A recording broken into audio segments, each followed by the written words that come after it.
Hello, and welcome to Sound and Image Lab, the Dolby Institute podcast. This is a show about how artists use technology to tell their stories, and I'm your host, Glenn Kaiser.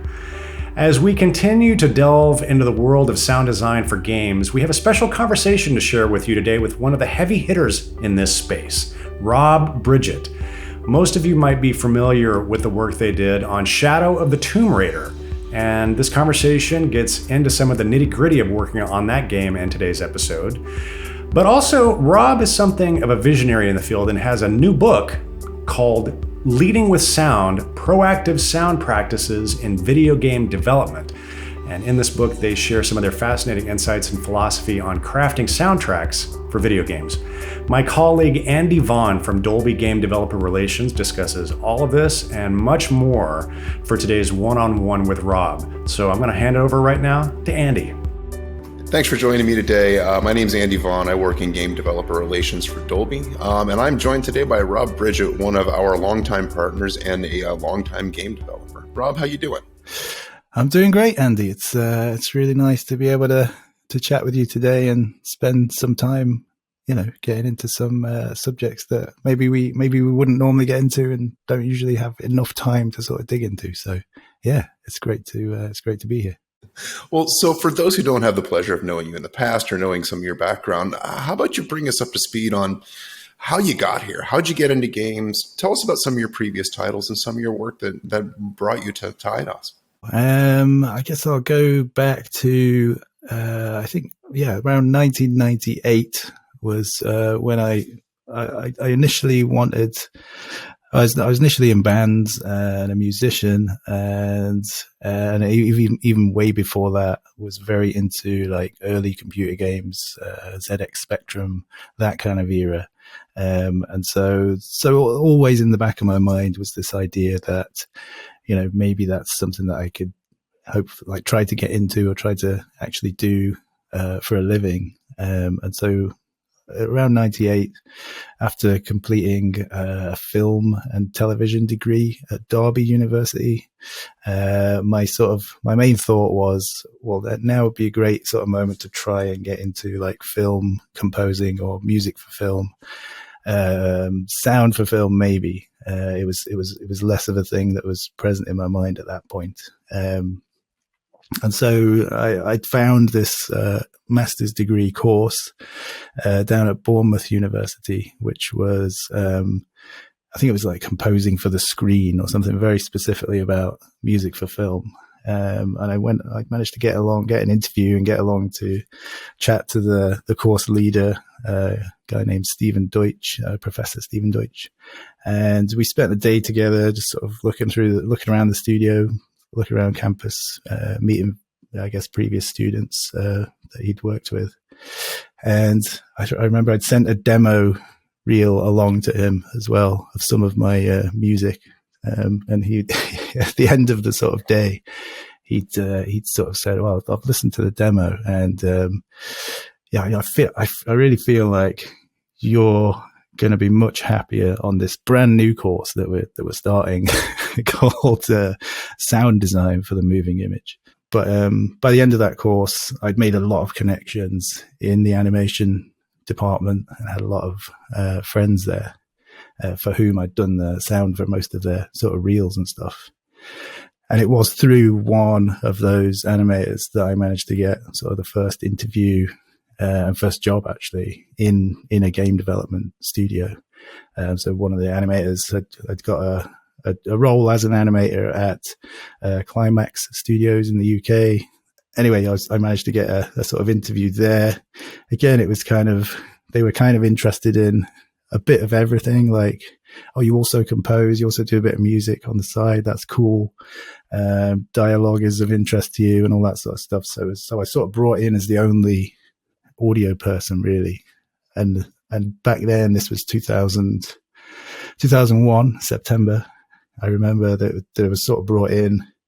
I think the official thing on the job description was like audio engineer. It was the job titles have really evolved as we've moved through the years, but I think I remember asking that it be changed to like sound designer or something like that, just because I'm part of as part of the whole Bournemouth course, we'd been learning about Walter Murch and how he sort of fought for that term where, sound is designed. It's not just sort of applied or engineered. It's not like just a technical aspect of the work. So yeah, I mean, that was like my first in-house video game development experience. And even looking back on that from now, that was essentially an audio director position, what we call an audio director position now. So that was 2001 to 2003. I think in that time I'd worked on 2 or 3 titles that were being developed as part of that Climax group. One of them was Sudeki, which was a Japanese influenced RPG for the Xbox, a sort of exclusive title for the very first Xbox from Microsoft. And then I moved on to working on a Warhammer Online title, which was again one of Climax's very first sort of MMO type games in development. So I was on that project for quite a while as well. And so I received this phone call at the office. I remember my boss, the producer, he was like the only person with a telephone in the room because it was like a shared office. And his phone went, he picks it up and it's like, "Oh, Rob, it's for you. Someone from Vancouver." So I'm like, "Okay, this is weird." So I'm on the phone with this guy from Vancouver who's like, "Oh, hi, I run an audio department here at a video game developer in Vancouver. I was reading Develop magazine and we're looking for an audio director to come and join us on our teams." And because like I was just sort of trying to stay out of earshot of the boss, because in the old days on the telephone. But it's like, "Yeah, that sounds great. Let's follow up by email and stuff." Just trying to do that. And so, yeah, it just sort of happened like that I got contacted by Radical Entertainment in Vancouver, who sort of, I flew out there, had a kind of weekend just exploring the city, and then a full sort of day of interviews with their sound team over there, tour of the facility, and it was like super impressive. Like they'd really got a lot of the right things, I think, in terms of facilities and specific audio rooms. I mean, from that previous description of how I was sharing an office with my producer, to me, this was like, oh yeah, this is absolutely have to be here. I have to take this opportunity. So yeah, I think it was in like the summer of 2003, was able to move over to Vancouver and start there as an audio director. It was a very sort of interesting time at Radical. It's about like dealing with a lot of very sort of unique problems and coming up with the tools to do that and so on. So that was like Radical Entertainment, open world games. I worked on, my first title was Scarface, The World Is Yours, which was a very sort of big, like GTA style open world game for the PlayStation 2, I think it was, and maybe the Xbox 360, something like that. But again, that was like, there was a lot of pressure on that project, which was really good from like our external producers. At the time, we were owned by Vivendi Universal Games, and we had an executive producer there who was like, he would always sort of come in my office when I was working, and he would be like, "Rob, what can we have this budget. I want to spend it on something like really big and impressive." Like, nice problem to have. Yeah, it's a great problem, isn't it? I know. I always think about that. It's like, yeah, I've got some things you can spend your money on for sure. But he was like, could we work with maybe a Hollywood sort of sound designer and get, and then we could do sort of some B-roll interview, and it'd be a bit of a marketing thing as well. And I was like, well, we could do that, but there's also an opportunity with the tools and tech that we're developing, because we were hooking up like Mackie control surfaces kind of for the first time, so we could physically control buses in real time as the game was running, and kind of do a pretty good job at a mix. So I sort of suggested that instead of just hiring, a famous sound designer from movies to send us some files, why don't let's go spend like 4 weeks at Skywalker Ranch. Let's work with a mix team there. Let's do a real post-production sort of sound like pass on the game at the very end using our new technology and stuff like that. So he was like, yeah, that's even better. That's brilliant. We'll totally do that. And so me and the audio programmer ended up out there at Skywalker for like, I think it was 4 or 5 weeks, sort of trying to figure out the best way to do this. And it was kind of chaotic, but also like amazing at the same time. And it's kind of one of the first times that a lot of the sound designers there had seen, like, I think a lot of the sound people at Skywalker had worked on video games in a sort of removed offline capacity where they would do the cinematics or something like that, the cutscenes, and then send those files over. But never had they like had the game engine come to them and like it was there running at real time and we were tweaking things at that moment. So that was a real kind of, there was a real buzz about what we were doing there. Yeah, a lot of things came out of it, like figuring out what the important things in the experience were. Like Tony Montana, the main character, the weapon sounds were critical to that game and critical to the feeling and the POV of the character, like feeling like this over the top personality that you had on screen. So we were able to really push and emphasize aspects of the vision of the game that we hadn't really thought about that much until we started having those conversations with people like Randy Tom and Juan Peralta, our mixer.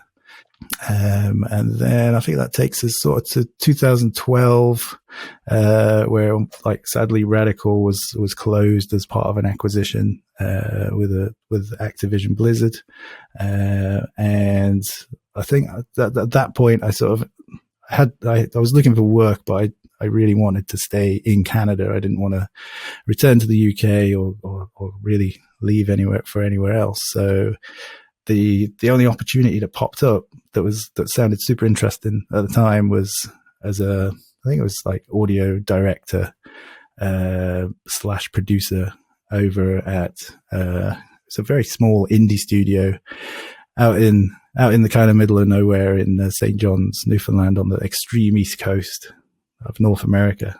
So it was like, oh, that'll be perfect. It's like a coast to coast sort of thing. We can go and do that. It's completely new challenges. It's different content. At this time, my wife and I, we'd had 2 young kids as well. So in the back of my mind, it was like, it'd be really good to get away from these sort of like really these violent AAA games with a lot of like adult-ish content in them, and go and work on sort of kids games and children's games for a while. I think that'd be really amazing for me personally to do that and to be able to bring the kids into work and, show them what I was working on. So sure. So never have to hide it. That was really great. So yeah, I went over there. I was basically the producer and, audio director on, I think we did like 4, kindergarten video, sort of iOS mobile games, which was really cool. Sort of like math games where the math is kind of baked into the fun that you're having, and you're not really thinking about solving math problems, but you are actually doing that. So that was totally different and really cool. And I did that for about 2.5 years, and then I got a call one day from an ex-producer who I'd worked with at Radical Entertainment, Max Belanger, and he'd made it out there to IDOS Montreal, I think, similarly after Radical had closed. And, he's sort of telling me about the project they were working on, and, they were looking for someone kind of with a lot of experience and the sort of cinematic like angle to their production, and so I was sort of tempted over to Montreal, to IDOS, there to work with the team on the new Tomb Raider game, which was to become Shadow of the Tomb Raider. So this was very early in the like concept phase of that title. So yeah, that was kind of how I ended up there. And I've been at IDOS now for, I think it's 6.5 years. So, I mean, that's a very short, condensed version of of how I got where I am. I mean, there's a lot of I'm hops sure, there. Yeah, there's a lot of hops. It's interesting you go from console to mobile and kids games and then back to big AAA games again. That must have been unsettling to go from a place where you have a calibrated 7.1 studio and working with Skywalker to building mobile games for iOS for iOS that, you know, maybe don't have the same expectation for fidelity and immersion. Well, that was one of the really challenging parts of that move, actually, was you arrive with these huge quality expectations not only on a platform that has, you know, traditionally kind of a lower bar to the general quality for talking about just games in general on iOS. I can't remember the statistics for how many are uploaded every kind of second, but it's quite a lot. But not only that, but within the field of like children's, like educational entertainment, like the bar's even lower again there. So it's like going into a completely brand new field where, you know, anything you did would improve the quality or improve the experience for the player. So it was actually, I feel we actually managed to really push the bar quite high in terms of both iOS sort of sound quality, and we're doing the same kind of approach where we would mix the game at the end of the milestone. We'd spend time. I'd calibrate what I had, and we would sort of work to established like levels as well. And so yeah, we had things like, because I'd moved over at that point to third party middleware. We're using Wise, and you know, Wise is very powerful, even on iOS on mobile. So I had DSP that I didn't even have back at Radical, and I had, you know, like real time compression. I could sort of set up different, like a headphone mode where if the kid plugged headphones into the device, we could detect that and sort of lower the volume overall by like 6 dB or whatever it was, just as a sort of like fail safe for kids not being blasted with like super loud sound. But then if they unplug the headphones, we'd raise the loudness again. So there's so many sort of interesting things that came up and came out of that you just wouldn't think were possible or you couldn't do on a console. But yeah, it was a big difference, big change. You're at IDOS Montreal now. You know, you and I met when you were working on Shadow of the Tomb Raider, and especially after it launched. And you know, one of the things that continually lands on me is that game is really it's a fantastic display of the use of spatial audio. It feels like, you know, in some of the promo work that we did together with Dolby and IDOS, you talked a lot about building a world, and it feels like there is a huge world kind of encompassed in that game. And how did you approach that? I know the technology was new at the time, and that your title was kind of coming out of R&D. That had to have been a lot to soak in and take advantage of all at one time. Yeah, I think the real advantage of me starting on that project was that we were in the concept phase. We were in the very, very earliest moments. And again, a huge fortuitous thing to work on. There having already been 2 previous games in that series, Tomb Raider 2013 and Rise of the Tomb Raider, and now we were making the final part of the story trilogy. So it was great because we had already had a quality benchmark. We didn't have to reinvent a lot of the sort of recipes and ingredients that players would already expect in those games. And we were working on the same game engine. We had the character model. We had all the animation libraries and things like that. So we could work very quickly and prototype things really quickly at a pretty high quality level. And so it really became about like, what are we going to do that's different in this one? What are we going to do that pushes the bar like even further in terms of like quality and story, and, you know, like how much more dramatic can we make this and so on? And how do we wrap up the end of that particular trilogy? So yeah, I guess if you look at it all in one go, it would be quite overwhelming, I think, if you're thinking about, oh, what technology do we need? But all this sort of stuff just happened very gradually, actually, over quite a long period of time.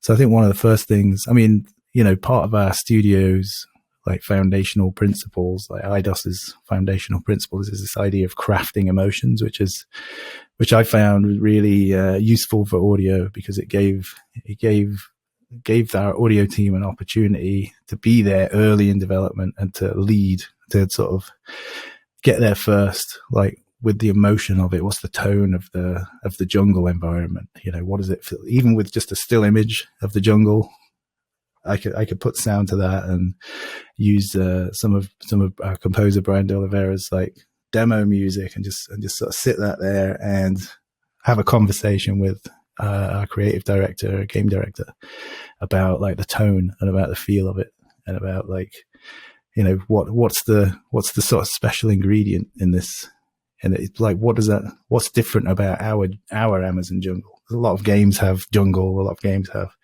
Amazon jungle, but we had a very particular point of view on it. So it all sort of starts from there, and then you go into that phase of, well, okay, we sort of understand the tone of it. Like let's put that on screen now. And so you work with the team, and the implementation wise, things gradually start to emerge on screen, and the more sound you put in and then pull out, you start to sort of understand, oh, this is how we're going to put it on screen.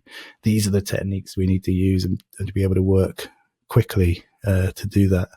Because that our team moves very quickly to get things on screen, and even once it's there, just to polish it and get it to like a very, very sort of polished, finished. But then we go even further than that. Once we have everything finished and on screen and polished, we'll have a big period of like sort of extra polish. I think our creative director used to call it shake and bake, where we'll just have review sessions. And it's like, okay, I need a little creak over here and an explosion over there, and I need a sort of dust particles here, and it's like extra layers of sort of interesting things that are happening during that. So yeah, it's the first sort of team I've worked out that's really, really understood building the experience in layers.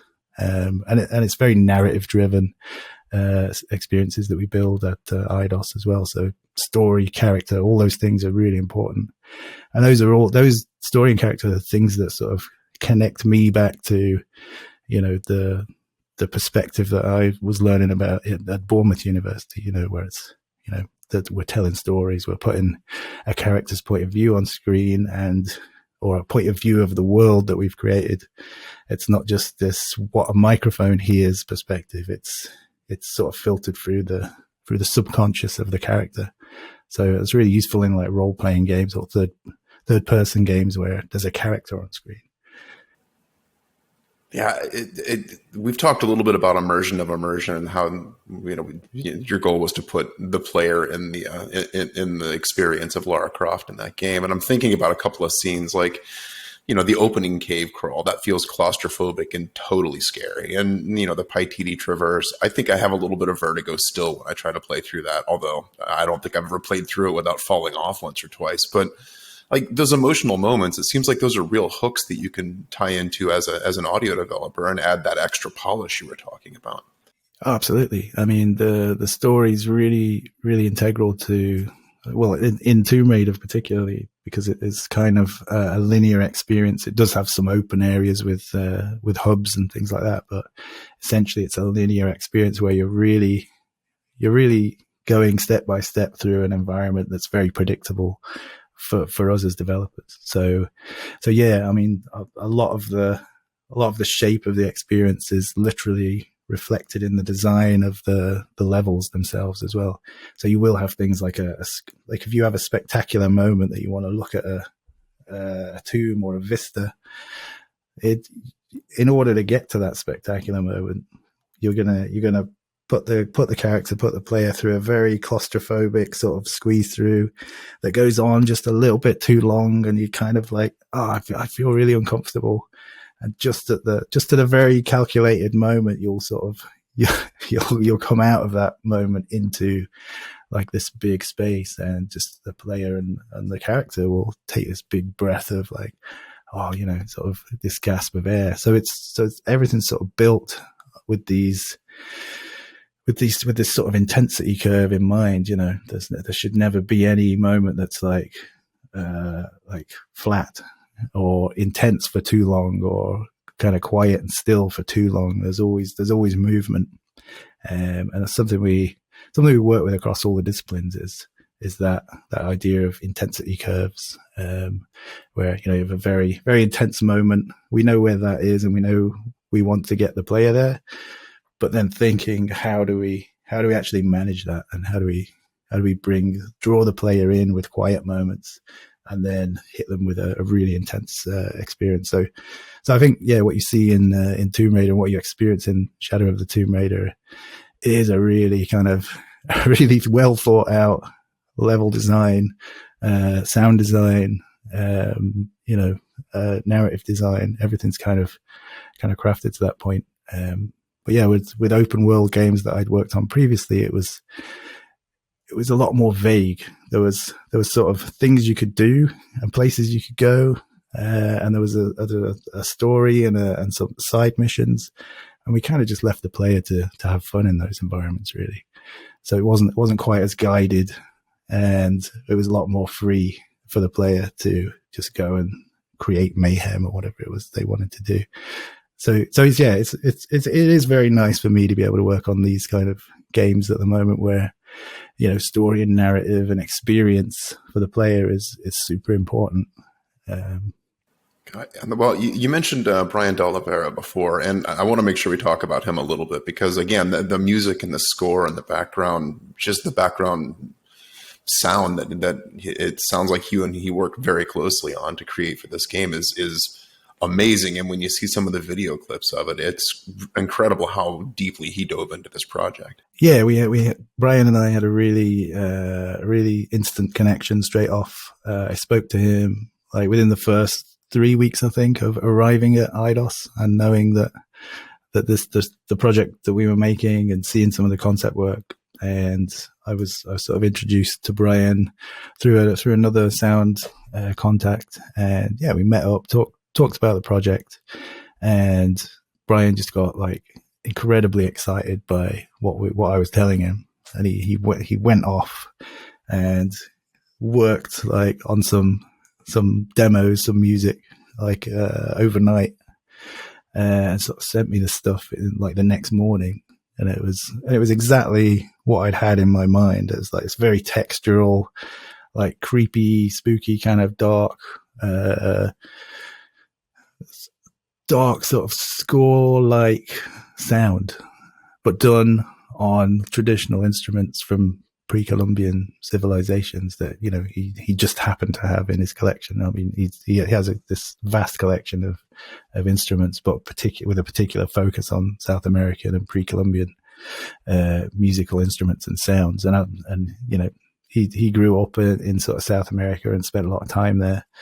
And so, this demo arrived. It was perfect. I sort of was able to put it into some of the concept sketches and some of our early prototypes, and it really helped solidify that this is the key thing that's really different about this environment and this new place that Lara finds herself in. It's totally different to the point of view of the character that she was before.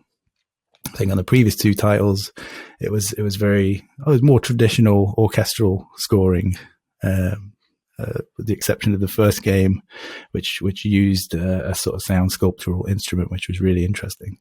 And so I think we sort of brought back a bit of that element with using music as a sort of real way to sort of give the environment this voice and this sort of tone to it, but also as like with any score, I think you're listening to the emotions of the main character, or if it's a first person game, it's the player's emotions that you're sort of trying to score as a composer. And so knowing that this was kind of what was coming through Lara's head, this was how she was feeling in these environments.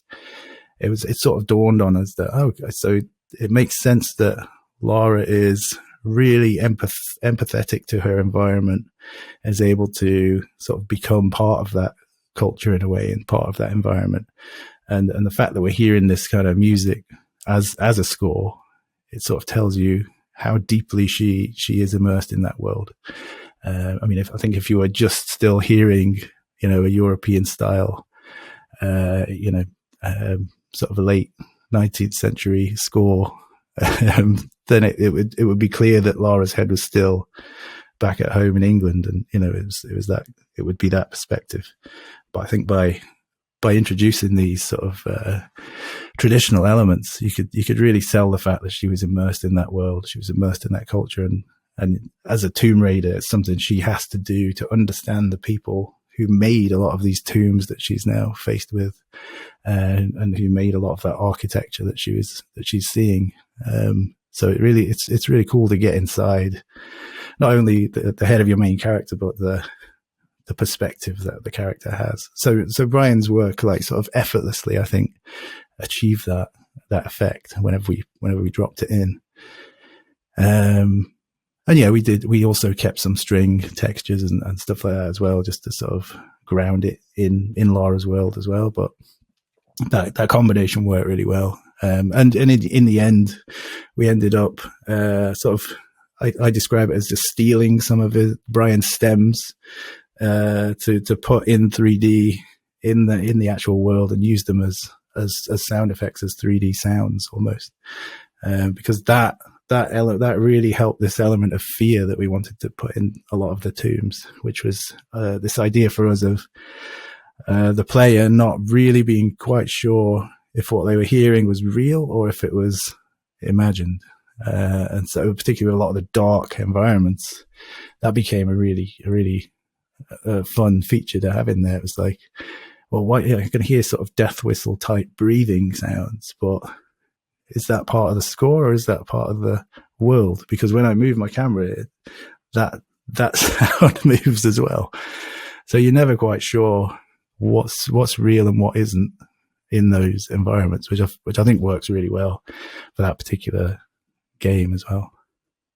Yeah, I think I saw a video where Brian was actually in Mexico, I believe, making some of those death whistles and how they were sprinkled through the environment. And after watching that and thinking again, it feels like you and Brian really succeeded in making the jungle its own character. It's for an environment that is adversarial from the word go. Yeah, and we're very clear and upfront that this was a sort of fictionalized version of the Amazon jungle. Yeah, there were certain things we wanted to feel authentic, but of course we had creative latitude to make it sort of what it needed to be for this particular game. So yeah, it does feel like its own particular character, its own particular type of jungle. And again, it's all about the viewpoint of our main character, I think, at that particular moment at the end of the trilogy, because as Laura has a lot of unresolved sort of story threads about her father and stuff like that, which all play into some nightmare sequences and stuff that she has. And yeah, I think all the story threads kind of tie up in a really satisfying way, actually, where you sort of end with an eclipse and sacrifices and things like this, and but yeah, it's all very sort of escapist and dreamlike as well in a weird way. Yeah. Well, I will admit I still enjoy playing that game. No matter how many times I play through the same scenes, it's still surprising and really entertaining and a lot of fun to play through. I actually, looking back, I mean, I kind of regularly end up playing it for one reason or another, whether it's a demo or something, and I'm always surprised by the fact that game shipped 3 years ago now, talking to you today, and it still hasn't really aged. It doesn't feel like it's aged as much as a lot of games do, where like in the past, if I've worked on a game and it ships, usually a year later, it looks completely out of date and the graphics look really bad. And it's kind of like, oh no, we better not talk about that one anymore. But with this, it sort of still feels like very, very well realized, very well crafted. Graphically, it still stands up, I think. There's a lot of like really cool lighting technology and stuff that's used in that. And again, like that, it's a good story. The story doesn't sort of let it down, and so I think games can hopefully sort of have a much longer shelf life now, Whereas I think, previous games kind of become like of their time quite quickly. They show signs of age very quickly. I mean, it happens a lot with CGI, doesn't it, in films as well? It's that kind of idea. But I think in games that's even more accelerated because technology is just moving fast all the time. And what you were doing that was cutting edge benchmark stuff a year ago is kind of like, well, we don't really do that anymore. Like a year later, so yeah, and that's on all fronts. It's not just sound or music. It's lighting, animation, you name it.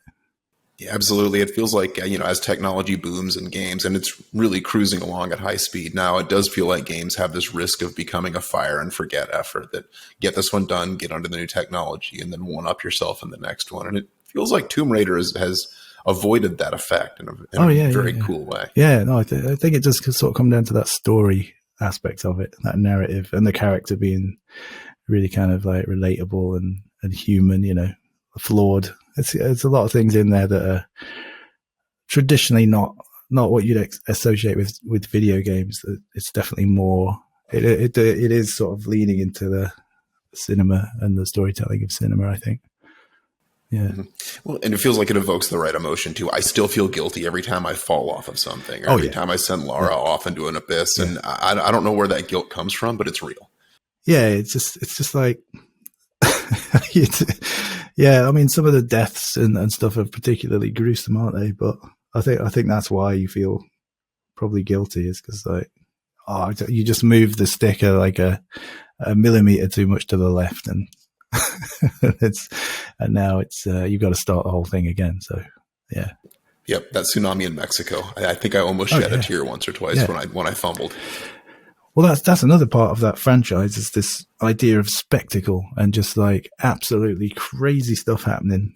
Not all the time, but at very kind of well thought out intervals. Like, the tsunami is a great example because, she takes the dagger from the tomb, has a sort of conversation with the other kind of archaeologist character in the game, and during the course of one cutscene, you go from like a kind of pretty chilled out conversation to this wall of water kind of engulfing the city, and it goes very surreal very quickly. Like you go from a scene where you're in a cafe and just sort of people are dancing and singing, and there's it's the Day of the Dead kind of celebrations.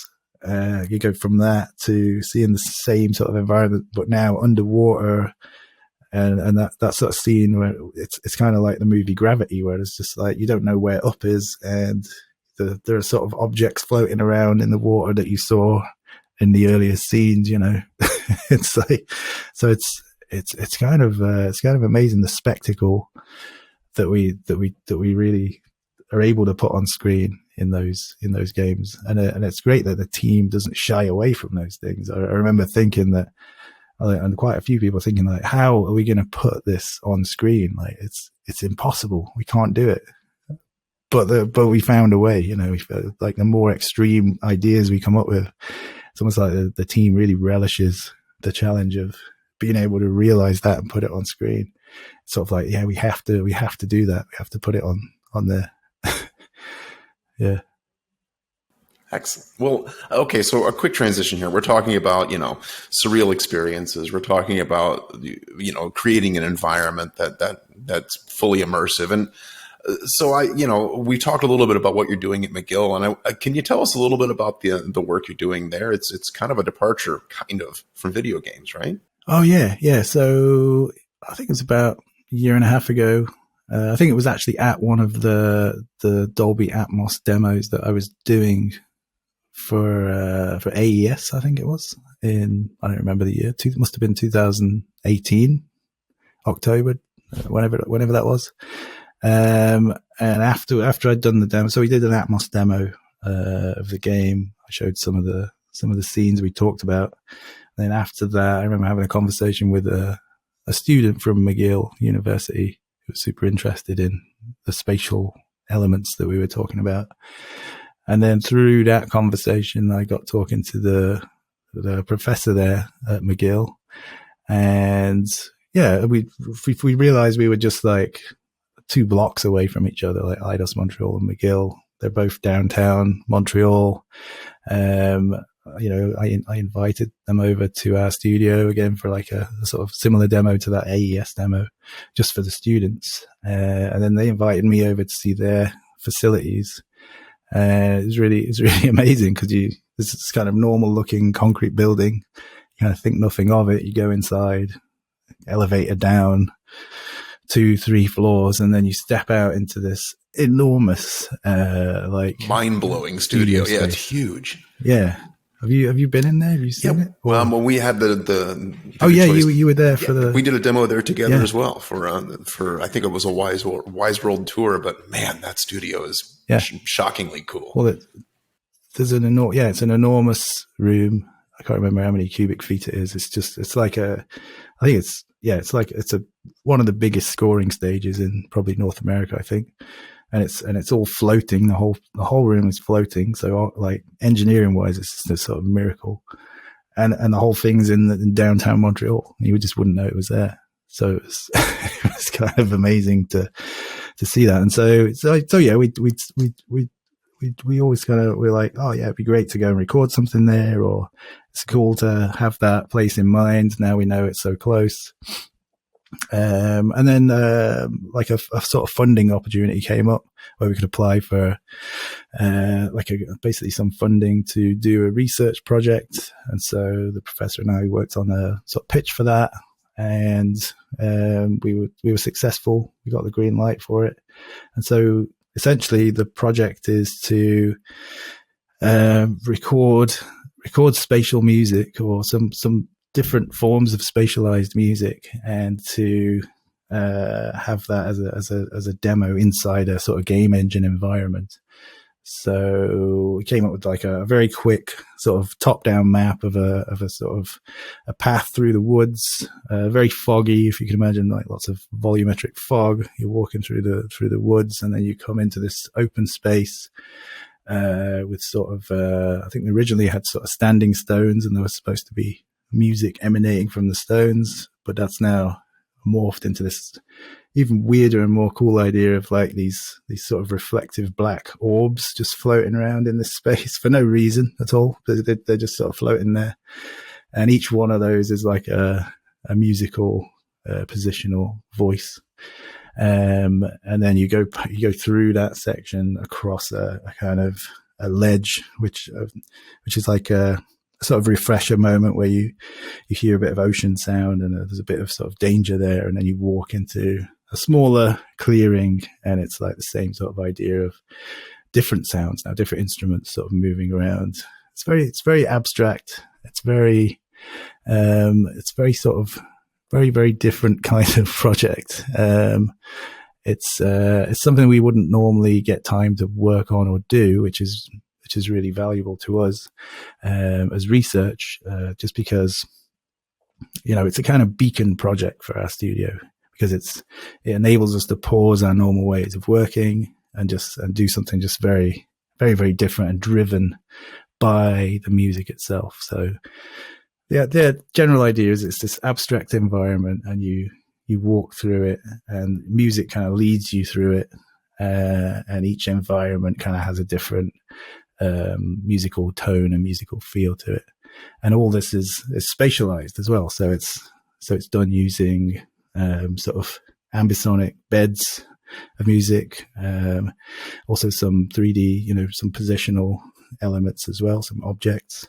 And another great thing about that is that Brian Delivera is also working with us on the music side as the composer for that. So we're continuing that collaboration with like spatial music ideas, which is, from the Tomb Raider things, we'd really got excited by some of the stuff we were doing.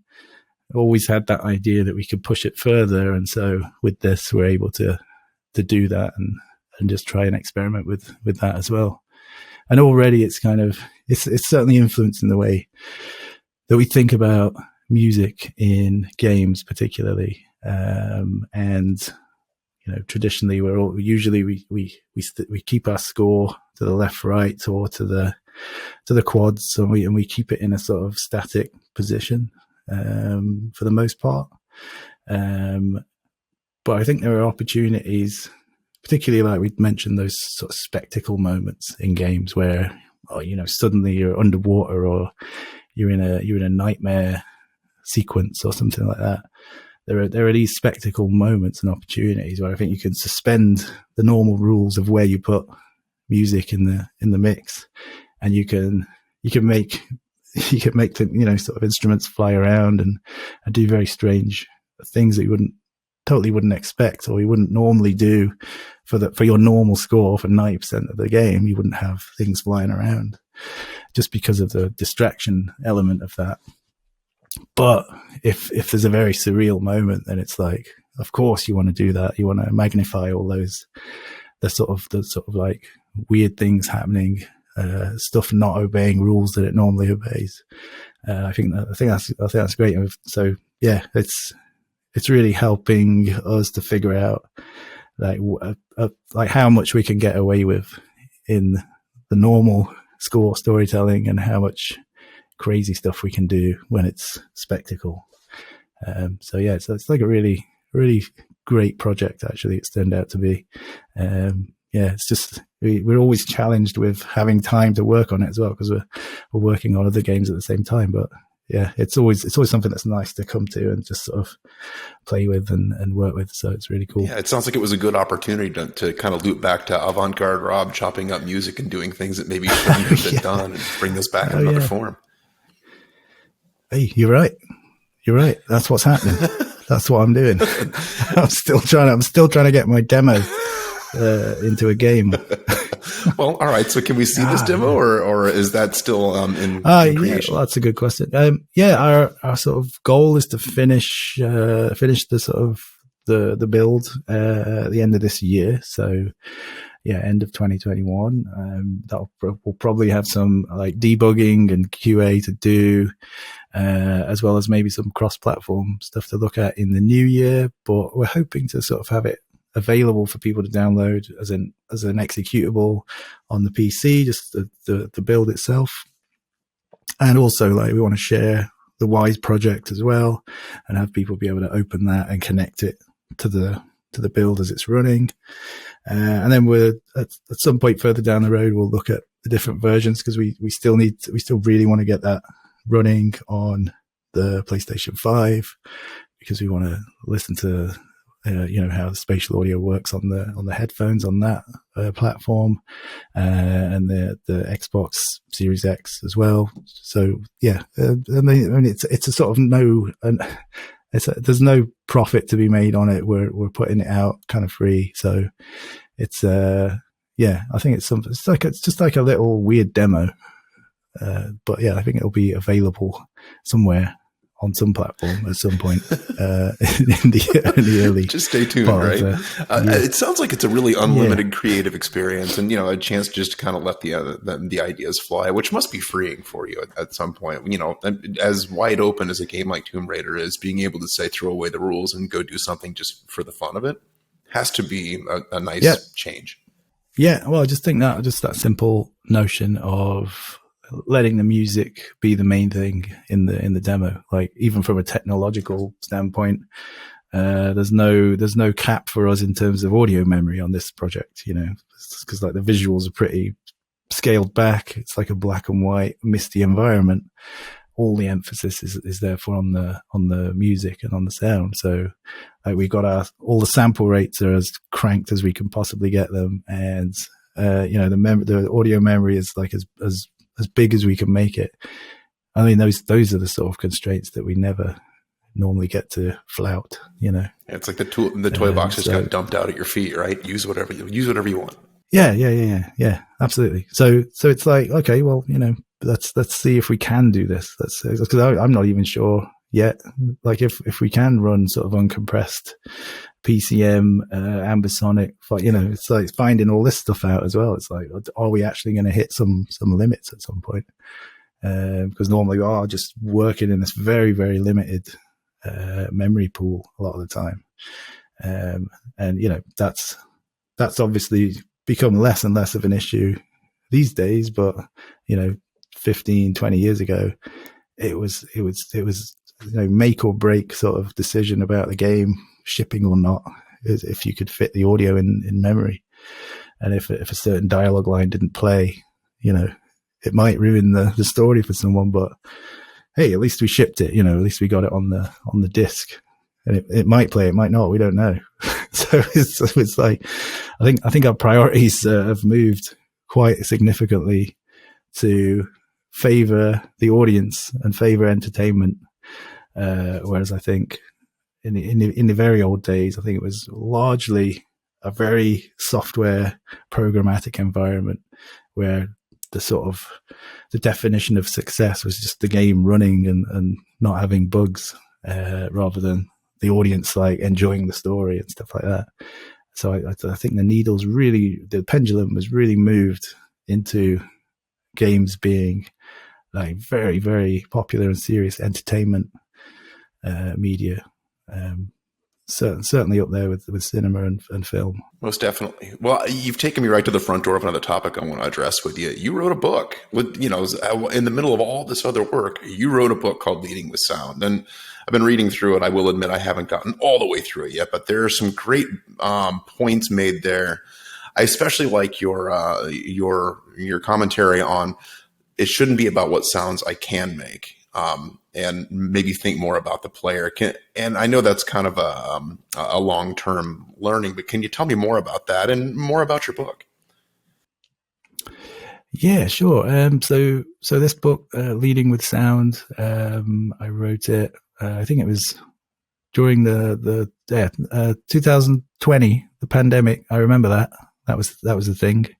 Yeah, no, well, I'd spoken to the publisher, Routledge, and I sort of planned out that I was going to write this book. It's great working with a publisher because you have to go through this very, very sort of strict process of like submitting chapter headings and descriptions and like, what's the book going to be about?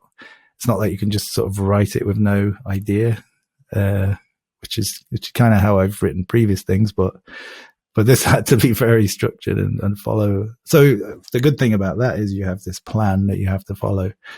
So I always knew like, okay, around sort of March, April, I'm just going to start typing this thing out. And I already had the structure of it. But then, yeah, I guess the pandemic hit and it was like, cause I'd planned to use my commutes to work to that time was going to be when I wrote the book.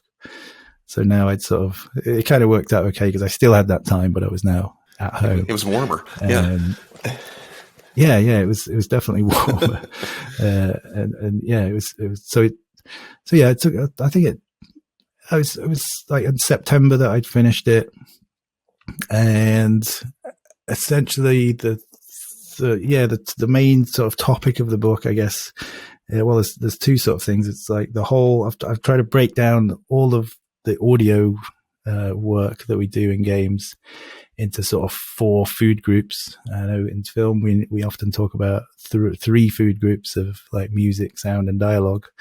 But I felt that in video games, especially because it was so omnipresent, this topic of the mix was elevated to a 4th food group, kind of the most important food group in a way. So it was so that was the kind of overall structure of the book where I talk about the topic of leading with sound through each one of those sort of subject areas, and like what are the opportunities for sound designers or composers or dialogue designers.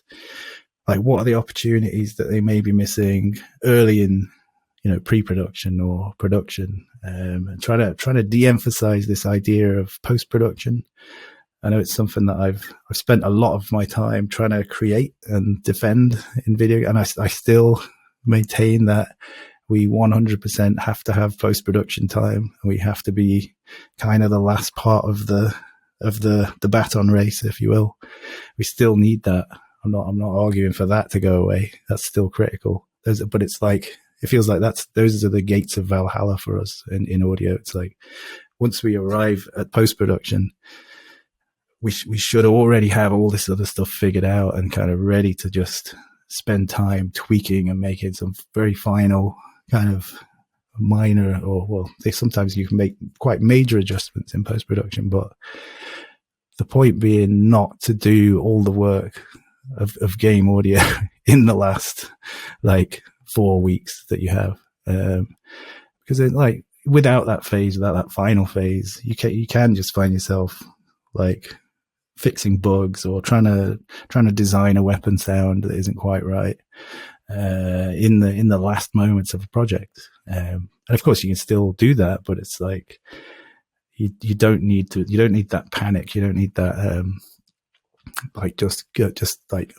crunching as hard as you can at that last period. I've always felt from that initial experience at Skywalker that finishing a project should be a sort of peaceful and relaxed process where you get to have conversations about the things that are on screen and talk about why a certain thing is important and why a certain other thing isn't important at this particular moment in the game, or this particular feature is giving you feedback about the position of a particular object, and is it important that sound is diffuse or pinpoint? I mean, these are the sort of conversations that I think are great to have with other creative people on the project.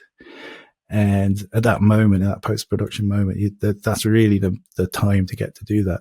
And you're often off-site. You're away from the normal space where you have developed the game, and you're away from that sort of chaos that comes with closing a game. Often in a studio, it can be quite a stressful place just to be there. So it's great to just get out of that space, go somewhere else, and like really look at and listen to what you've put on screen, and then make some final choices about that. But in order to get there, there's like 90% of the work that you're going to do should already have happened, actually. So yeah, the book really tries to talk about what should you be doing in the concept phase and in pre-production, in full production. Like what does the audio work look like in those, because I don't think it's something that's very often talked about or even well documented at all, or kind of understood. Like even that idea that, I talk in the book about these L numbers, like L0, L1, L2, L3, L4. These are effectively just ways of saying there's a particular thing, a particular quality level that we're looking at this particular moment in production. So early pre-production, you might just be working on L1, which is just to get some sound in the game, triggering to get some feedback to the player that, yes, I pressed the button and the thing blew up. It's good. I feel good doing that. That's the feature works, but that moment isn't the time to start polishing the sound and making it like do all the things that it needs to do with emotion and sort of identity and stuff. It just needs to provide feedback at that early sketch phase. And so we talk about like, oh, this is defined as L1. So my team knows that the expectation is just for L1, work with the other disciplines on what they're working on. A lot of the animators and so on also working at L1 level as well. So it's something that's usually established across the whole team, these L numbers. And then L2 has a different kind of meaning where we're looking at, okay, now we've got the triggers in and we've got the feedback and we know the features are good. We can start to put some of the identity that we figured out in our concept phase. We can start to bring some of that design into the sound design of the sounds that we've got on screen now. So we can spend a lot more time iterating and trying to make it feel like part of the world and part of that franchise or whatever it is we're working on. And then just to skip to L3, it's more about emotion at that level. So it's like we're polishing and iterating still, but now we're deciding like how important and how emotional is this particular explosion compared to this one earlier. And there's all sorts of stuff comes out of thinking about emotion and an emotional layer, an emotional pass on the sound as well. So there are features in a game where you might have one particular explosion that is super important and super emotional for various story reasons. But you don't just want to use the same systemic explosion that you use everywhere else in the game. You want a very special one for that. So you'll put in a different trigger for that thing, and the rest will be the sort of systemic one. So it's just an emotional layer where a point at which you're able to think about those things specifically, and just polish that. And so yeah, this idea of working in layers continually, and everyone sort of knowing, because I think the thing that I found really challenging early on as a sound designer in games was that you see something on screen, it's early days, and your job is to put sound in the game. You kind of feel under pressure all the time. So it's natural, I think, to want to put something really polished in, and that really works perfectly and has a lot of functionality, variation, identity, emotion, just on the first thing that you do. And I think there's a sense that, I'm sort of being judged all the time on what sounds are currently in the game, So without that like L scale, I think there's the expectation from different areas of the production that, this doesn't quite sound like a finished game kind of thing, and of course it isn't. It's just like your first sound that you've put in. And so, I think just systematizing that process of just very quick passes, just functionality. We'll look at the identity and the emotion later. It'll happen, trust me. But we need a good foundation to build on, So I think just exploring that idea a little bit in the book as well, and sort of giving some examples of things where you can just throw literally a sine wave in the game just to make sure that the trigger's working, and that's kind of good. That's served its purpose, knowing full well later on that we'll replace it with something better. So it's a lot about communication, a lot about collaboration. Yeah, I'm glad you brought that up, because that seems to be the callback and kind of the thread through a lot of the stuff we've talked about today, that collaboration is really the hugest part of building these experiences. And that if at L1 you're building final sound effects, you may not be building the sound effect for the decisions that you decide need to be made at the end of that production too. Yeah. And of course, games change quite a bit as well from where you started to where you end. Can be quite a different place. So you've always got to be moving with the whatever's changed at the high level. You've always got to follow that, or be included in it, because some fundamental stuff can come in at a particular moment where, I don't know, it could be a particular feature, or it could you could go from, you could suddenly one of the games that I worked on, I remember it was kind of it was a third person shooter, but then suddenly for I don't know what reason, we had an entire level which was now like driving a car and shooting out of the car, like for the entire level. And then later on they added a helicopter with the same sort of thing. So it was completely different mechanics, the perspective was different. Now we were in first person on the gun sort of thing. And it was like having to react to that very quickly and very professionally is a real challenge sometimes. But yeah, it's like, if you can at least get some sort of 100-foot view of what's coming down the line at you, just seeing ahead a little bit, I think it really helps you to be prepared and to plan for things and just move faster without constantly thinking this is going to happen any minute. Are they going to add some other kind of vehicle next week? Are we going to change perspective again? Yeah, exactly. So it's very it keeps you on your toes for sure. So yeah, the book is trying to explore that early part of production as much as possible, and to try and show ways in which successfully getting there first with sound, with sort of sketch work and previs work and concept work can really help influence the team, influence different departments as well, like animation or whatever it is, lighting, can all be sort of influenced by some of the early music sketches that you share with the team, and things like that. So yeah, it was an important book to write and to get out. I think It's good. And it's good because it means I can read it as well. I don't have to have all that information in my head anymore. I can just refer to it, right? Well, I'll agree. It's been an enjoyable read, and I've learned an awful lot while I'm paging through it. So, that title again, it's Leading with Sound. Yeah, there's an extra special, exciting bit at the end as well, Andy. So, yeah, you need to get to that. All right. Well, then I think that we never have enough time at all, but I think that's a good time to kind of tie things off so I can go back and continue reading the book. But Rob. Yeah, I think you should. Yes. This has been an amazing conversation. Thanks so much for joining us. I am really looking forward to A, seeing the McGill project, and B, whatever you build next.